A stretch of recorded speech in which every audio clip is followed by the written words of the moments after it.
Welcome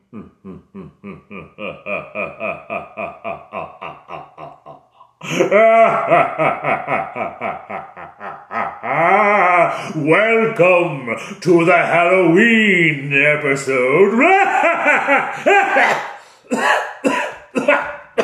Cleric. Oh, that's me.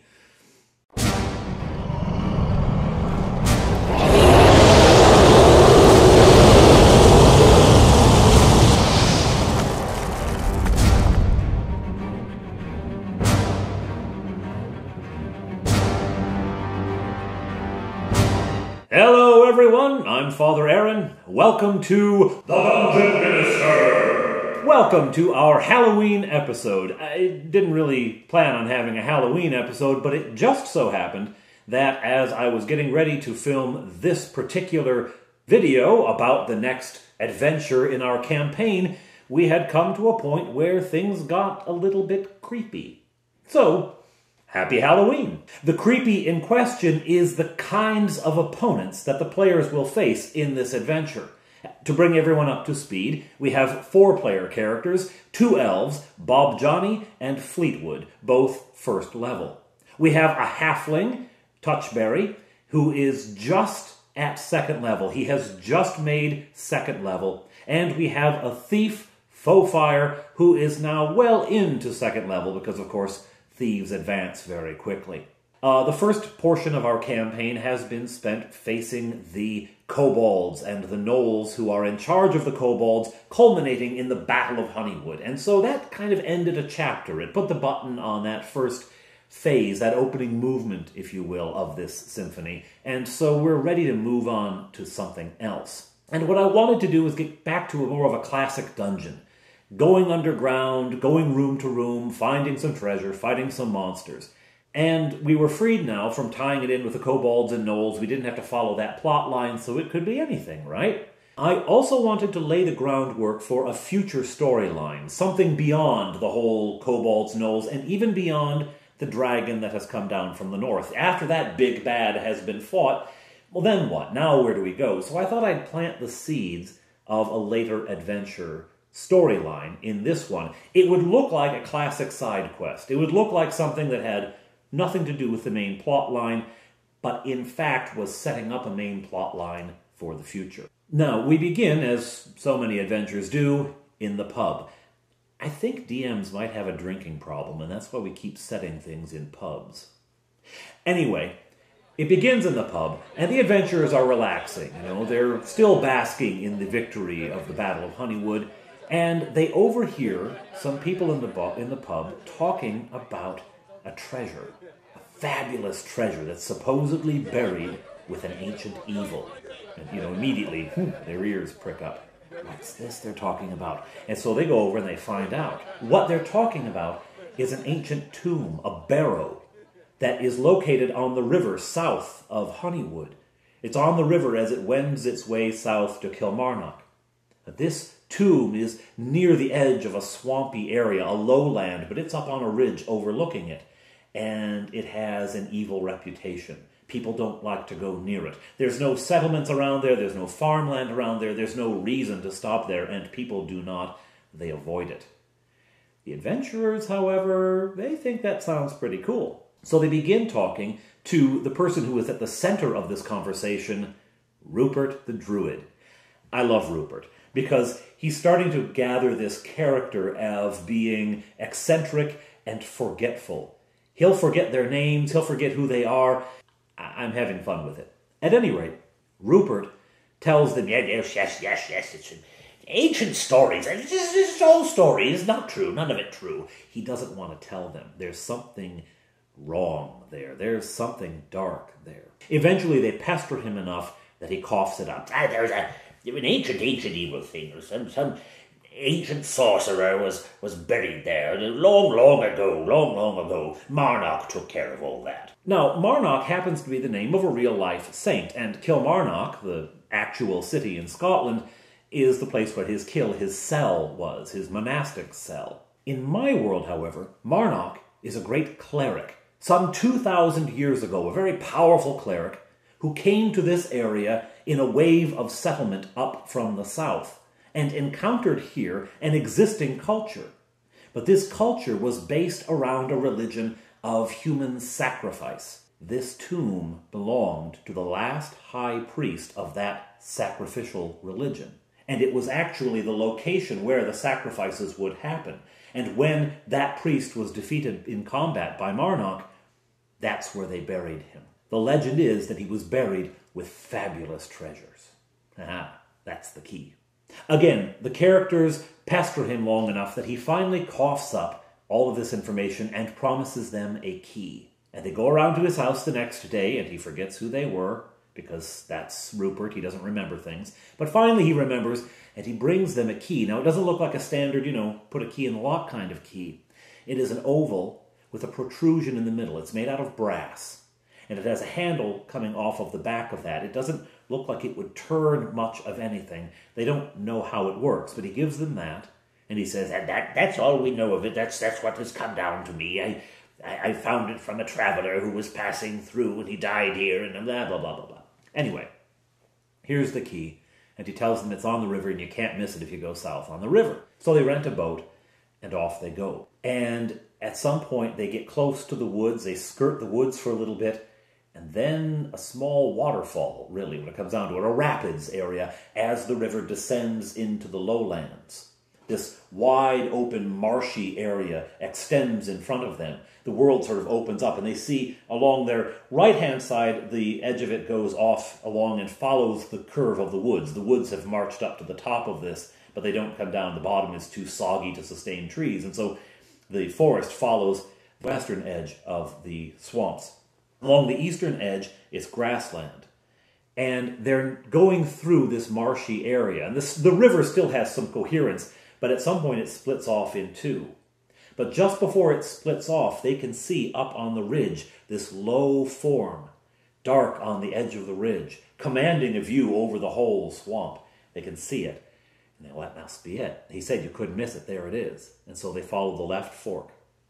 And they come to a point below this structure up on the bluff. They come to a point below it.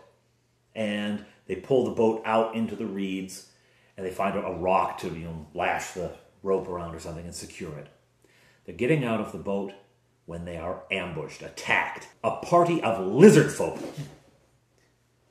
Like that. There's 4 of them. The combat is fierce, but it does go in the party's favor. Having defeated the lizard men, they start to wonder what else is around here. Is this the kind of thing we're going to have to face? There's worse in store for them. They make their way up the bluff, and they come to the shadow of this mound.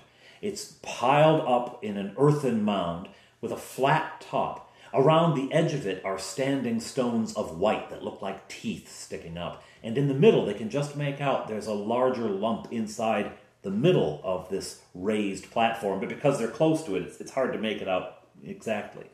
They send the thief forward, and she investigates and says that there is a causeway that goes from the ground that they're on, the level they're on, up. That this mound is surrounded by a ditch, but the causeway crosses it and goes up. She doesn't look terribly close up there. She's a little freaked out. They make camp at the base of this thing. They set a watch. Nothing happens. The night passes. They're ready to begin. I put that change of day in there primarily to give them a chance to recoup some hit points. They go around to the side that has the causeway on it. And there they find at the bottom of the causeway 2 standing stones of the same white stone that's up ringing the top of the circle. I described to them the day. It's sunny and there's a breeze blowing and the grass is blowing in the wind. And as they go up, the temperature begins to drop and the wind is still. Now they look down the way they came and the grass is still blowing, but there's no wind up in the circle. There's no wind as they come up.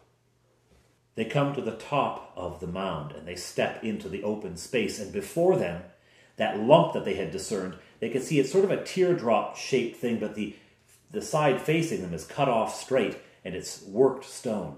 It's a stone wall, and there's a door set into it. Before they can examine that, however, 2 skeletons, one from each side, step out from the shadows of those big standing stones that are going around the ring. Those stones are like 10, 12 feet tall. 2 skeletons, one on each side, step out of the shadows and attack. It's their first combat with the undead. And skeletons aren't terribly tough, but they are creepy. And so the fight goes, and they defeat them. Not a big problem. One of the skeletons was holding a sword that was barely holding together. It has clearly been a long time, and it's rusted through, barely held together. The other one had no weapon. Whatever he used to have has rusted away, and so he just attacks with claws, his bony fingers. Anyway, they defeat the skeletons. They approach the door. Now, what they don't do is look around the rest of the upper platform. Behind there's an altar that's cracked, and underneath it, in its cracks, there are some giant centipedes living, but they never go back there, so they never see it. They go up to the door, and right in the center of the door, it's a stone door, and right in the center, there is an indentation which matches that strange device, that strange key that Rupert had given them. And so they insert it, and they hear a grinding noise, and the door pulls back and over. And there in front of them is a black passage leading down into the mound. They light their lanterns, and in they go. The passage slopes down, down, down for some 60 feet before coming to a square room, 30 by 30, with a niche opposite them. In the niche stands a statue, this statue. And they see the statue is holding a shield, and it is the exact same shape and design as the key which they have in their possession. This room also has 2 passages leading out to the left and to the right, and in the corner, just where they've entered, there is lying a skeleton. This one doesn't move, it doesn't stir, it is not an animated skeleton, it is just a dead body. They go to investigate it, and I ask who's looking at the body, and they all say that they're looking at it. The skeleton is dressed in rags that mostly seem to have rotted away. There are a few scraps of things which might be leather. A sword lies next to it, but it is rusted through and utterly useless. On its finger is a ring. They get very excited about this. It's a magic ring! It's a magic ring! It's not a magic ring. It's just a plain old ring. It's a piece of treasure. It's put there as a distraction, though. They're looking at this ring and trying to figure out what it is when they hear a scraping sound. Stone on stone, as the statue in the niche steps off its pedestal to attack. It's a living statue! Okay, so this statue made out of red sandstone begins to attack. And they're freaked, right? They've never seen anything like this. And so the fight begins, and they fight it back and forth throughout the room. It's a hard fight, but they do defeat it. They finally crash, topples down, broken on the floor. Now they have to decide where they're going to go, right or left. They go left. Now they come into this room, which is 60 feet long but 30 feet wide. The floor of this room slopes down from the passage where they've entered. It slopes down through the room to a lower level. On the walls there are murals. Murals that feature a character which looks suspiciously like the statue in the other room. A character engaged in battle. A character making human sacrifice. A character commanding animals, wolves, to come out of the woods to attack people. All sorts of images of this person that the statue seems to be made in image of. Well, as they go, they're focusing on these murals, and so it's only when they're almost on it that they see a skeleton standing near the bottom of this room. There it stands, grinning at them, over another skeleton lying prone on the ground. That skeleton doesn't move, but this one does and steps forward to attack. It has no weapon also. It attacks with its hands. 1 to 2 points of damage, I think I decided that would do if it hit. It steps forward to attack, but of course it's 4-on-1. It's not a terribly difficult fight, but it is creepy. They examine the dead body, the skeleton that isn't animated, and again they discover a rusted weapon. They discover tattered clothing, almost nothing intact. They also find on the ground the head of a spear. They figure out that was the spear that the animated skeleton was armed with, but the shaft rotted away over the years.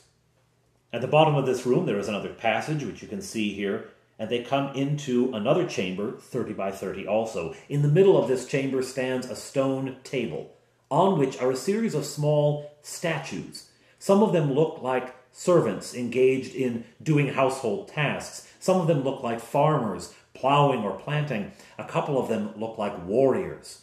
Around the edges of the room there are jars. Big jars, small jars, stoneware kinds of things, durable, that would last for centuries. They open them up to see what's inside. Dust. Dust. Whatever had been buried with him has rotted away. They can find nothing else, but there's a door leading out the other side, and so out they go, and they find here a room which matches the one where they found the skeleton. There's nothing in here, however. It is empty, but here also the walls bear murals, but on these murals, that character is fighting with another figure. The figure that he is fighting bears a mace in its hand, and it is commanding bears, in opposition to the statue figure commanding wolves. The fight is chronicled down the chamber, beginning at the upper end and coming down the room to the end where it shows the figure with the mace triumphant and the figure that the statue resembles dead on the ground. So they have found the story of this character, this high priest. They found some evidence of what happened. What they haven't found is his burial place. And they start to wonder, well, this is supposed to be where he was buried. Where is he? They decide to look for secret doors. They check all the walls, and as it happens, aha, yes, there is one, which you can see on the map here. It leads to a corridor and a set of stairs which curl around down and go underneath the level that they're currently on. Down there, they discover a room 20 by 30.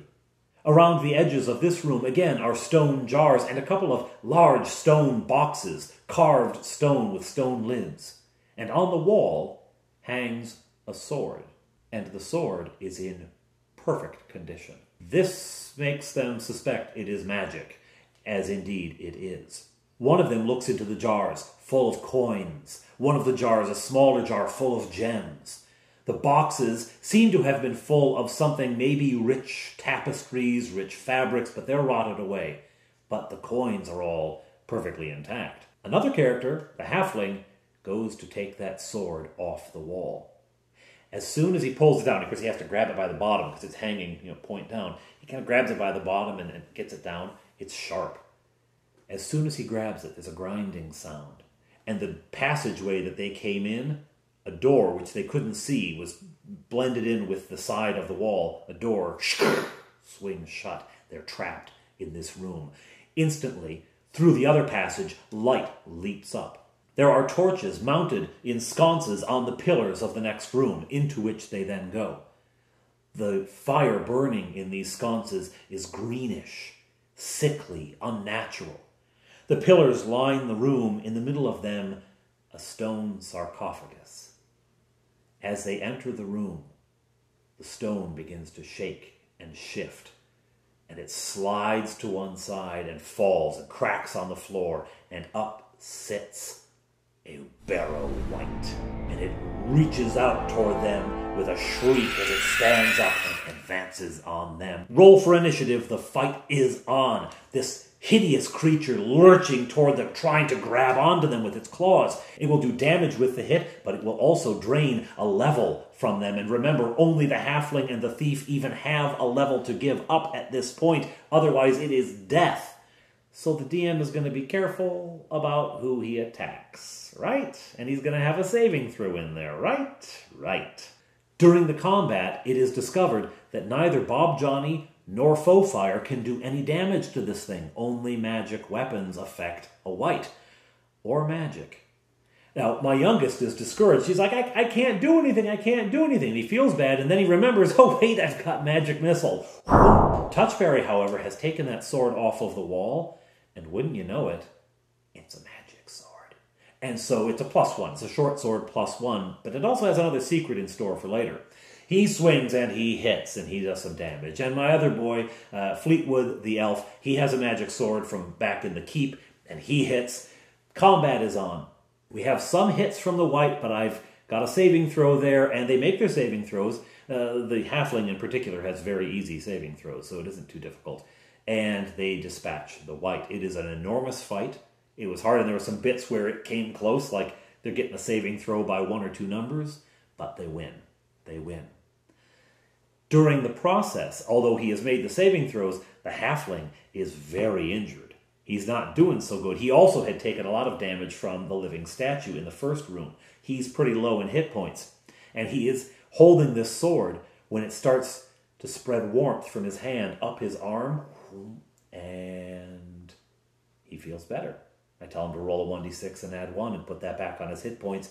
This is a sword +1 and once a day can cure light wounds. So now they've got a way to do some healing in the game, because otherwise it's all healing potions littered across the landscape. And they had a cleric and then decided not to have a cleric. As soon as the Wight dies, the fire in the sconces turns from that sickly green into a normal, natural, orangey, yellow kind of fire. It had been a magic fire attached to the Wight, and once he died, all that's left is whatever pitch or tar or oil was left in these sconces. That was all that was left to burn, and it soon runs out.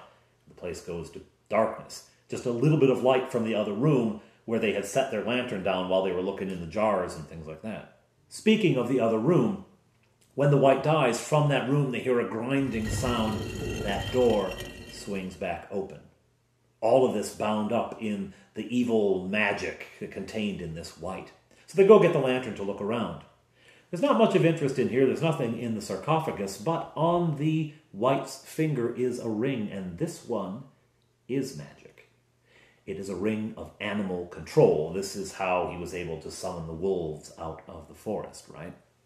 So they decide that the halfling has a magic weapon, the Fleetwood has a magic weapon. They decide that Bob Johnny should get something. He gets the ring of animal control. Their mother is fine without a magic item. She's like, no, that's okay, you can have it. Anyway, so they go back into the treasure room and they begin loading up coins into sacks and grabbing jars and things like that, and they head out a merry bunch. One wrinkle. They get to the living statue room, and the statue is back standing on its dais. They rush through the room. The living statue activates when people are in there for a certain amount of time. If you run through, by the time it sort of comes to life, you're already gone and it goes back asleep. But it regenerates, right? So after it has fought someone, if it's destroyed, if it's broken into pieces, if it's left alone long enough, it reassembles and goes back to its pedestal. I thought that was fun. It kept them on their toes as they were taking the treasure out, because it took them a few trips. They eventually got it out and down to their boat and began the trip back upstream. Now, this adventure accomplished a couple of things for me. One, it was, classic dungeon, right? You're in a, set of squares again, right? It was a little easier to control, a little easier to manage. Two, it was a great side quest. It was a diversion from everything they had been doing and introduced a number of new monsters for them that they could look forward to in the future. Also, as I said, it planted the seeds of a later stage of the campaign. But probably most importantly, I used it as a bit of a treasure dump. Now this is, mea culpa, mea maxima culpa. I really loaded them up with treasure because I was just tired of first level elves. I really was tired of first level elves. So I calculated the treasure to get the elves across the line to be second level. So they would join Touchberry. Faux-Fire, I think at this point advanced to third level because, again, thieves have a really low threshold for their level changes. It also got the Ring of Animal Control to Bob Johnny, which had positives and negatives. The negative was that it suddenly became very difficult to challenge them with any sort of normal animal, wolves or bears or something. He could just tell them to go away. So that was a bit of a downside. But the upside, it is going to be vital, absolutely vital, for a future encounter. Something so far down the road, so many adventures yet to come, that they couldn't even imagine it. But without that ring, they wouldn't be able to pass that test.